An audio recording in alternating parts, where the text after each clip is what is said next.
Most of us struggle with time management. You know when you start working on something and then holy crap, before you know it, almost a year has gone by. What have I been working on? Well, it's a game called Duck Norris, where you play as a duck saving the world from an alien invasion.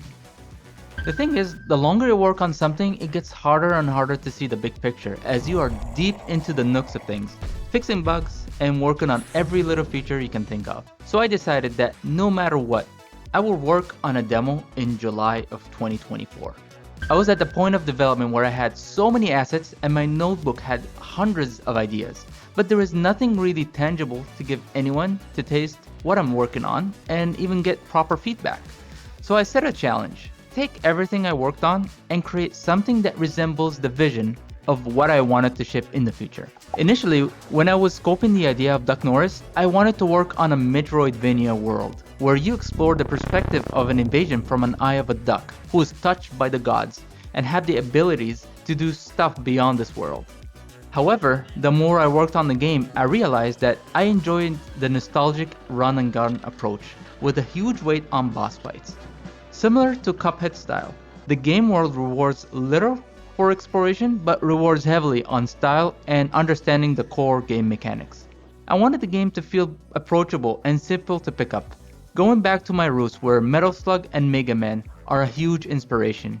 The only twist is that you have full control over the gun by using the mouse. To get the blood flowing, I wanted to treat it as a game jam, so I created a new character. Not only to give the game a new look, but I also wanted to explore co-op mechanics in the future. So now that I have a character ready, I need to work on that later.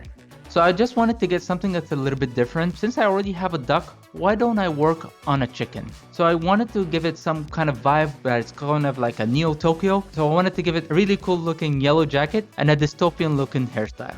Now that I have the characters done, I felt like I needed to create a new zone for the demo. So I went back to Sprite to draw a quick mock-up of what I wanted to expect in the level, just to see how the game would flow on paper. And when that's done, time to build it. So I built a very simple tutorial level, and I wanted to show the basic movements and core mechanics of the game. But what stood out to me was how am I going to transition from a tutorial level to the main level in the demo. The color scheme that I created didn't make sense. In my head I wanted to teleport the character into a different dimension, but the demo didn't really earn that. So I started working right away by creating new assets. I wanted the transition to feel like you're being sucked into the darkness. And what does caves have? Rocks. Lots of rocks. So I created very different variations to decorate the background. So I wanted to create something very simple and give me the flexibility to use it in different ways. Now that the level looks okay, it's time to add some enemies.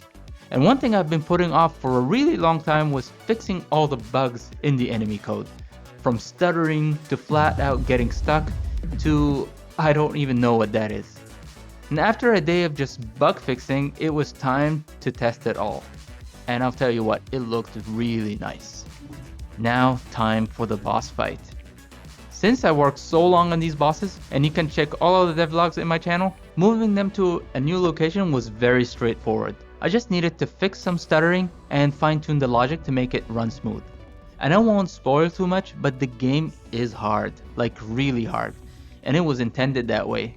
My point is I wanted to make the heal and using the super weapon to be very strategic. You either use that spare time to attack or use it wisely to heal yourself. And I created the dodge ability to be very forgiving and it can get you out of a lot of sticky situations. Obviously nothing is final and there's a lot of room for improvement, but I managed to complete the demo in time for you to test it out.